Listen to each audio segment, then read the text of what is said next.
Assalamualaikum warahmatullahi wabarakatuh.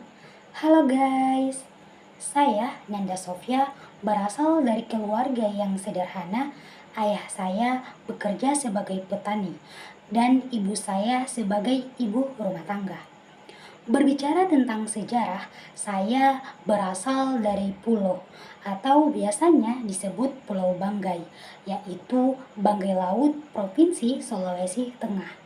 Jadi, di sini saya akan menjelaskan apa yang saya ketahui tentang sejarah dalam konteks pembelajaran di sekolah dasar IPS atau ilmu pengetahuan sosial di sekolah dasar bertujuan untuk membantu siswa memahami dunia di sekitar mereka dengan cara yang lebih luas dan mendalam.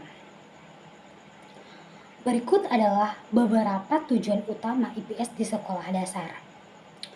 Yang pertama di sini yaitu mengenalkan siswa pada konsep-konsep dasar ilmu sosial seperti sejarah, geografi, ekonomi, dan sosiologi. Dan yang kedua yaitu membangun rasa ingin tahu dan minat siswa terhadap lingkungan sekitar mereka, baik di tingkat lokal, nasional, maupun internasional. Dan yang ketiga di sini yaitu meningkatkan kemampuan berpikir kritis dan analitis siswa dalam memahami fenomena sosial dan budaya. Dan yang keempat yaitu membentuk sikap toleransi, menghargai keberagaman dan sikap peduli terhadap sesama melalui pembelajaran tentang berbagai budaya dan masyarakat di dunia. Selain itu, membanggakan kemampuan berkomunikasi dan berinteraksi dengan orang lain dengan baik dan efektif. Selanjutnya di sini ada menumbuhkan rasa cinta tanah air dan nasionalisme, pembelajaran tentang sejarah dan budaya Indonesia, membekali siswa dengan pengetahuan dan keterampilan yang diperlukan untuk menjadi warga negara yang bertanggung jawab dan aktif dalam masyarakat. Kemudian di sini ada IPS atau ilmu pengetahuan sosial di sekolah dasar. Memiliki banyak manfaat bagi siswa, membantu mereka memahami dunia di sekitar mereka dan berkembang menjadi individu yang lebih baik. Berikut beberapa manfaat utama IPS di sekolah dasar. Yang pertama yaitu membangun wawasan luas. IPS membuka jendela bagi siswa untuk melihat dunia yang lebih luas, mengenal berbagai budaya, sejarah, dan kondisi biografis atau geografis di berbagai tempat. Hal ini membantu mereka mengembangkan perspektif yang lebih global dan menghargai keberagaman.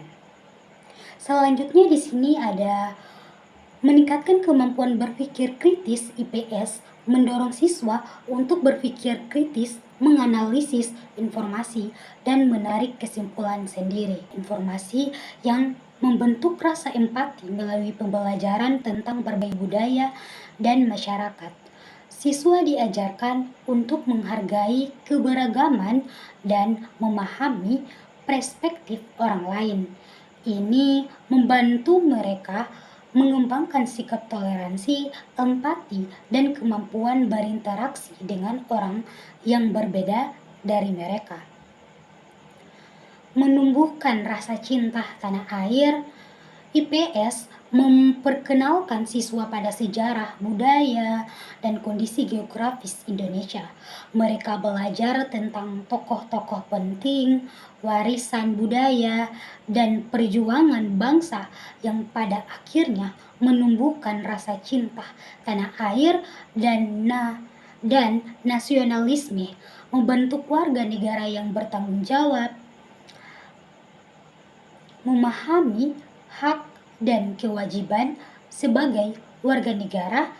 Selanjutnya di sini ada pemerintah, lembaga sosial, dan bagaimana mereka dapat berkontribusi untuk membangun masyarakat yang lebih baik. Siswa mengembangkan kemampuan berkomunikasi baik lisan maupun tulisan, Mereka belajar menyampaikan ide dan pendapat dengan jelas, serta mendengarkan dan memahami pandangan orang lain.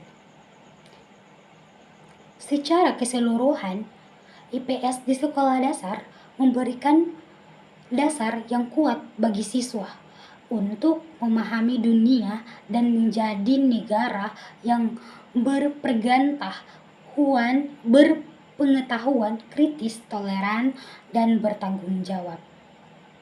Konsep sejarah dalam pembentukan di sekolah dasar merupakan proses yang penting untuk membantu anak-anak memahami masa lampau dan bagaimana hal itu berhubungan dengan kehidupan mereka.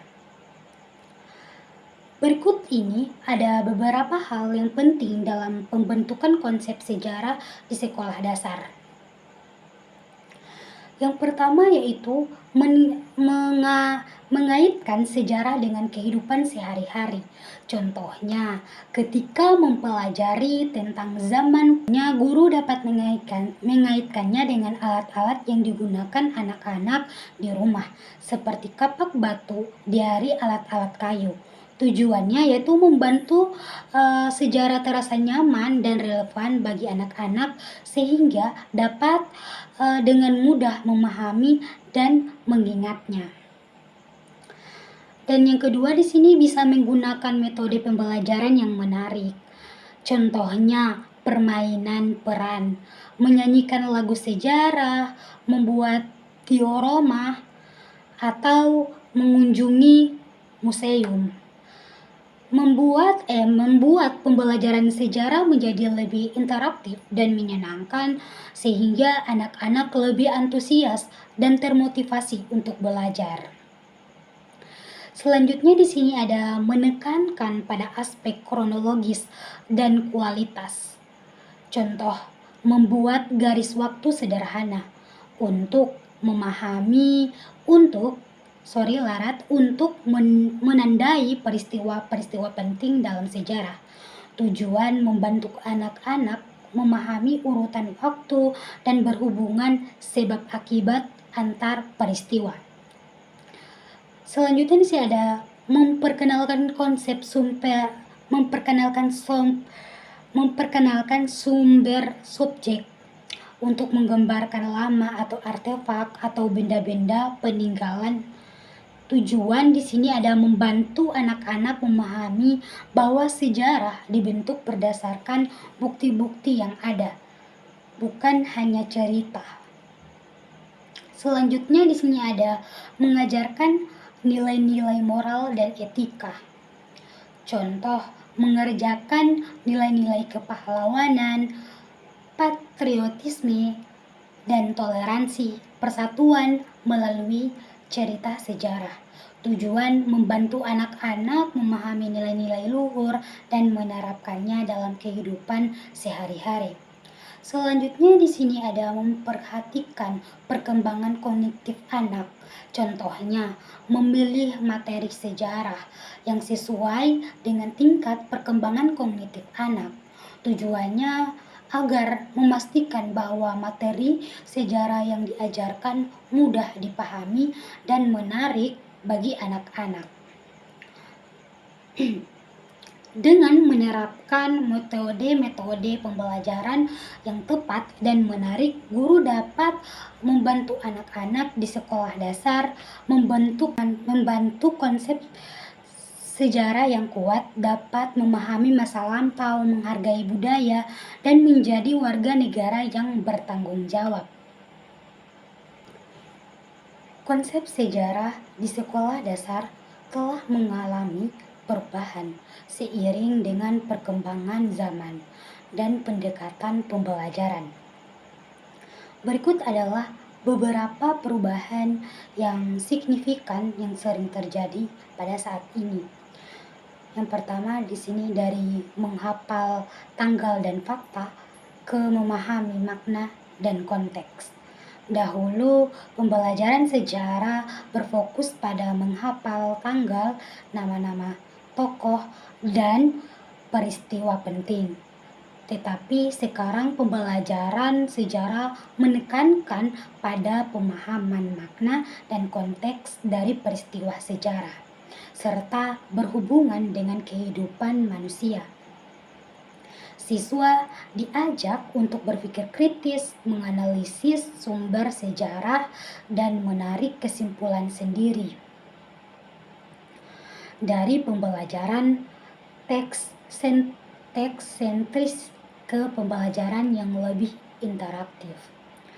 Dahulu, pembelajaran sejarah dengan ceramah guru. Sekarang, pembelajaran sejarah lebih interaktif dan melibatkan siswa secara aktif. Guru menggunakan berbagai metode pembelajaran seperti permainan peran, simulasi, kunjungan lapangan, dan penggunaan media digital. Dari fokus pada sejarah nasional ke sejarah global dan lokal. Dahulu pembelajaran sejarah di sekolah dasar terpusat pada sejarah nasional. Akan tetapi, sekarang pembelajaran sejarah mencakup sejarah global dan lokal sehingga siswa dapat memahami bahwa sejarah merupakan proses yang terjadi di berbagai tempat dan waktu. Dari pembelajaran terintegrasi. Dahulu sejarah dipelajari secara terpisah dari mata pelajaran lain. Sekarang sejarah diintegrasikan dengan mata pelajaran lain seperti bahasa, seni, dan ilmu pengetahuan, sehingga siswa dapat melihat hubungan antar disiplin ilmu dari fokus pada tokoh-tokoh heroik ke sejarah yang lebih inklusif. Dahulu, pembelajaran sejarah sering berfokus pada tokoh-tokoh heroik dan peristiwa-peristiwa besar. Akan tetapi, sekarang pembelajaran sejarah lebih inklusif dan mencakup berbagai aspek sejarah termasuk sejarah perempuan, sejarah minoritas, dan sejarah lokal. Perubahan konsep sejarah di sekolah dasar bertujuan untuk menciptakan pembelajaran yang lebih bermakna, menarik, dan relevan bagi siswa dengan memahami sejarah secara lebih holistis. Siswa dapat mengembangkan kemampuan berpikir kritis, menghargai keberagaman, dan menjadi warga negara yang bertanggung jawab nantinya di masa yang akan datang. Kami masuk ke pembahasan geografi umum generalis merupakan salah satu cabang ilmu geografi yang mempelajari tentang karakteristik umum bumi dan berbagai fenomena geosfer yang terjadi di dalamnya. Di sekolah dasar, geografi umum generalis diajarkan sebagai pengantar untuk memahami konsep-konsep dasar geografi dan memberikan pemahaman awal tentang lingkungan sekitar. Berikut adalah ruang lingkup geografi umum generalis di sekolah dasar. Bentuk dan ukuran bumi. Siswa dikenalkan dengan bentuk-bentuk bumi yang bulat seperti bola, bukan datar. Mereka mempelajari tentang garis bujur, garis lintang, dan konsep kutub bumi untuk memahami letak suatu tempat di permukaan bumi. Kemudian, siswa juga dikenalkan dengan berbagai ukuran bumi seperti diameter, keliling, dan luas permukaan. Lapisan bumi, kemudian masuk ke lapisan bumi. Siswa mempelajari tentang lapisan-lapisan bumi yaitu kerak bumi, mantel bumi, dan inti bumi. Mereka memahami perbedaan karakteristik dan fungsi dari masing-masing lapisan-lapisan tersebut. Siswa juga dapat mempelajari tentang proses pembentukan gunung berapi dan gempa bumi yang terkait dengan pergerakan lempeng bumi. Selanjutnya di sini masuk dalam pembahasan tentang benteng alam. Siswa mempelajari tentang berbagai bentuk muka bumi seperti gunung, lembah, sungai, danau, dan pantai.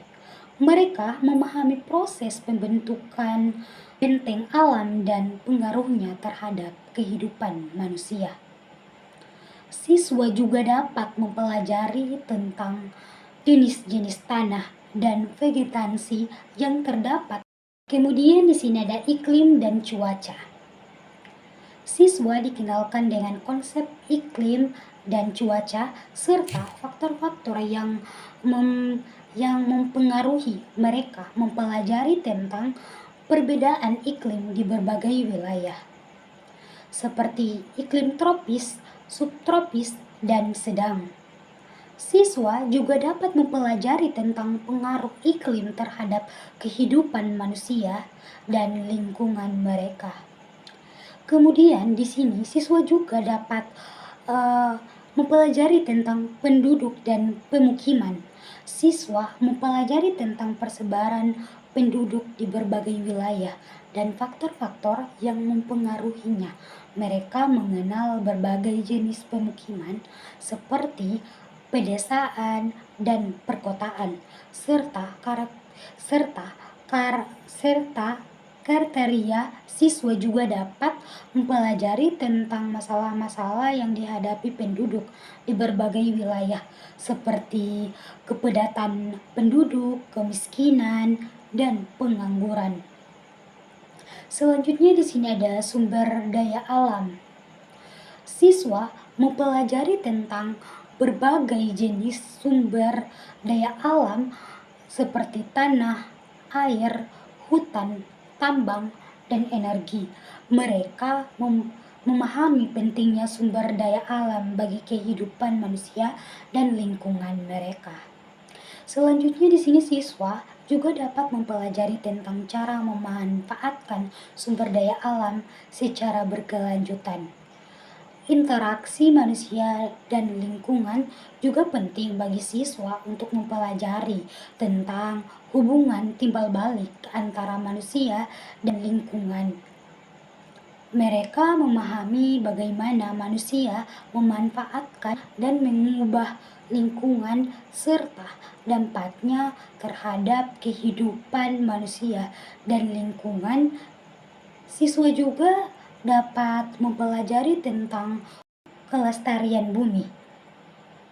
Kemudian pembelajaran geografi umum generalis di sekolah dasar membantu siswa mengembangkan pemahaman-pemahaman tentang dunia di sekitar mereka, menumbuhkan sikap peduli terhadap lingkungan, dan mempersiapkan mereka untuk mempelajari geografi lebih lanjut di tingkat pendidikan selanjutnya.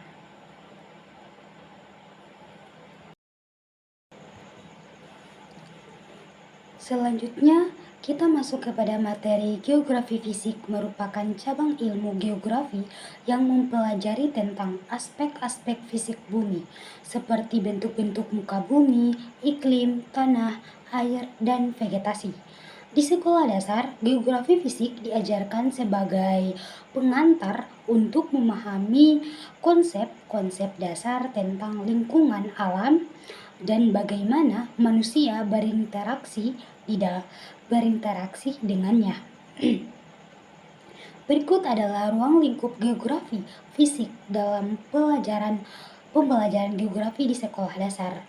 Yang pertama di sini ada bentuk muka bumi.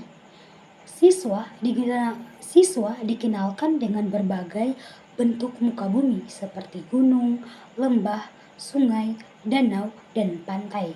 Mereka mempelajari tentang proses pembentukan benteng alam seperti erosi, sedimentasi, dan tektonik lempeng. Selanjutnya di sini siswa juga dapat mempelajari tentang jenis-jenis tanah dan vegetasi yang terdapat di berbagai wilayah.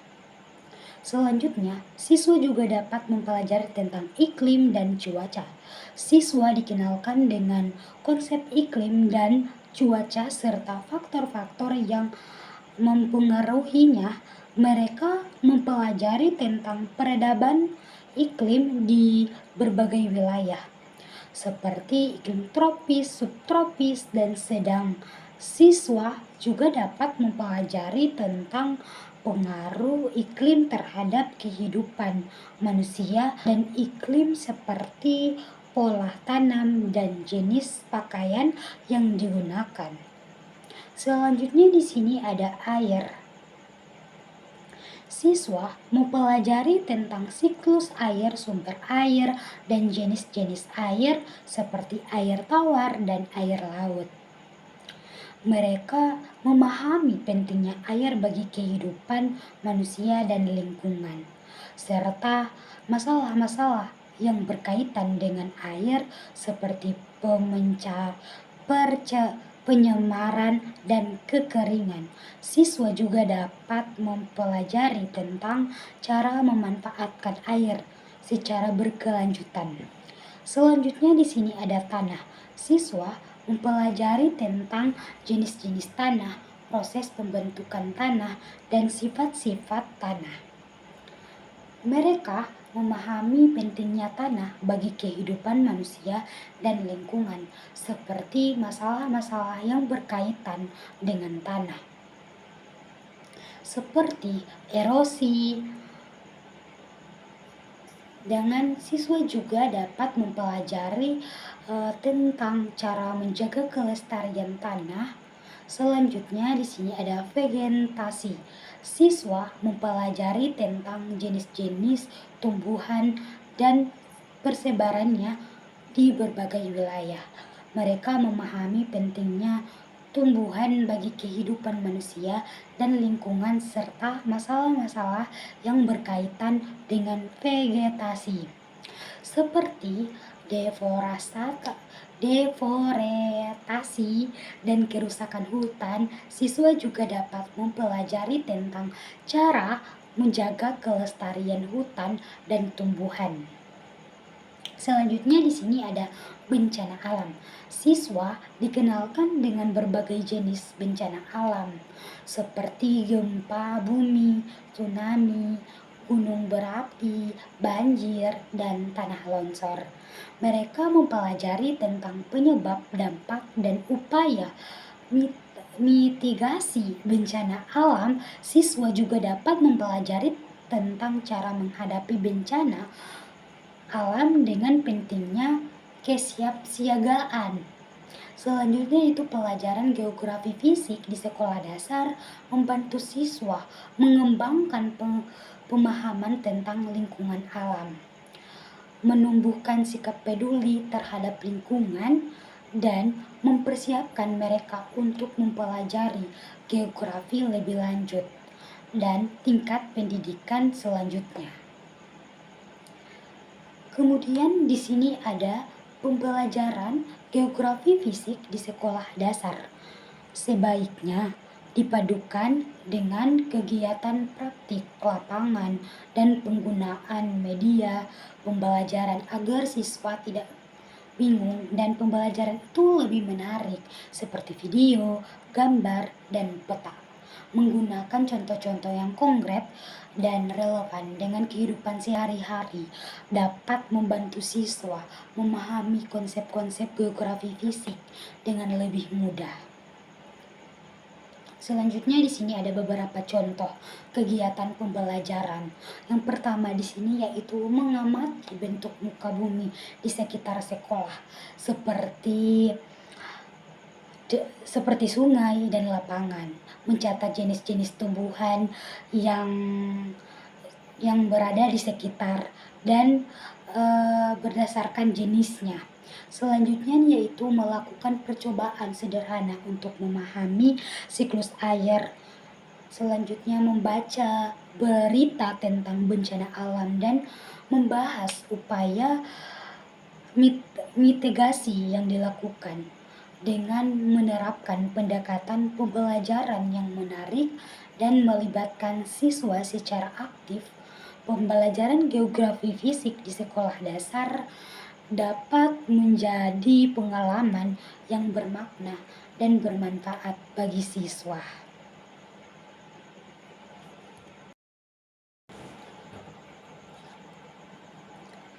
Selanjutnya kami masuk kepada materi ruang absolut dalam konteks ruang geografi di sekolah dasar, merujuk pada lokasi geografis yang tetap dan tidak berubah, yang didefinisikan berdasarkan sistem koordinat. Ini berarti bahwa lokasi suatu tempat di permukaan bumi dapat diidentifikasi secara pasti menggunakan garis bujur dan garis lintang. Berikut adalah beberapa contoh ruang absolut dalam pembelajaran geografi di sekolah dasar. Yang pertama di sini ada letak geografis, menentukan letak suatu tempat berdasarkan garis bujur dan garis lintang. Misalnya, kota Jakarta terletak pada bujur timur dan lintang selatan. Dan koordinat menggunakan peta atau globe untuk menentukan koordinat suatu tempat. Misalnya, siswa dapat menentukan koordinat Gunung Merapi. Lokasi absolut menentukan lokasi suatu tempat secara pasti, seperti alamat rumah, sekolah, atau tempat wisata. Peta dunia memahami bahwa peta dunia menunjukkan lokasi absolut berbagai negara dan benua. Selanjutnya yaitu ruang absolut membantu anak-anak untuk membangun pemahaman tentang letak geografis. Mereka belajar bagaimana menentukan lokasi tempat di permukaan bumi dengan menggunakan garis bujur dan garis lintang. Selanjutnya yaitu mengembangkan kemampuan membaca peta. Mereka belajar menggunakan peta untuk menentukan lokasi tempat dan memahami informasi yang ditampilkan pada peta. Selanjutnya di sini ada siswa membangun kesadaran tentang lokasi. Mereka memahami bahwa setiap tempat di dunia ini memiliki lokasi geografis yang unik dan dapat diidentifikasi secara pasti. Selanjutnya, pembelajaran ruang absolut dengan penggunaan media pembelajaran visual seperti peta, globe, dan gambar satelit. Guru dapat menggunakan permainan dan simulasi untuk membantu siswa memahami konsep ruang absolut dengan lebih mudah. Selanjutnya di sini penting untuk mengaitkannya pembelajaran ruang absolut dengan kehidupan sehari-hari siswa, seperti mencari alamat rumah atau tempat wisata di peta. Selanjutnya, dengan memahami ruang absolut, siswa akan memiliki fondasi yang kuat untuk mempelajari konsep-konsep ruang geografi yang lebih kompleks di tingkat pendidikan selanjutnya. Selanjutnya kita masuk kepada materi konsep ruang kognitif dalam konteks geografi di sekolah dasar, merujuk pada bagaimana anak-anak memahami dan menginterpretasikan ruang di sekitar mereka berdasarkan pengalaman dan pengetahuan mereka. Ini mencakup bagaimana mereka membangun referensi mental. Anak-anak membentuk gambaran mental tentang ruang, termasuk lokasi tempat, jarak, dan hubungan antar tempat. Selanjutnya yaitu mengoperasikan informasi. Selanjutnya itu mereka belajar menganalisiskan informasi space, seperti mengurutkan tempat-tempat berdasarkan jarak-jarak atau arah.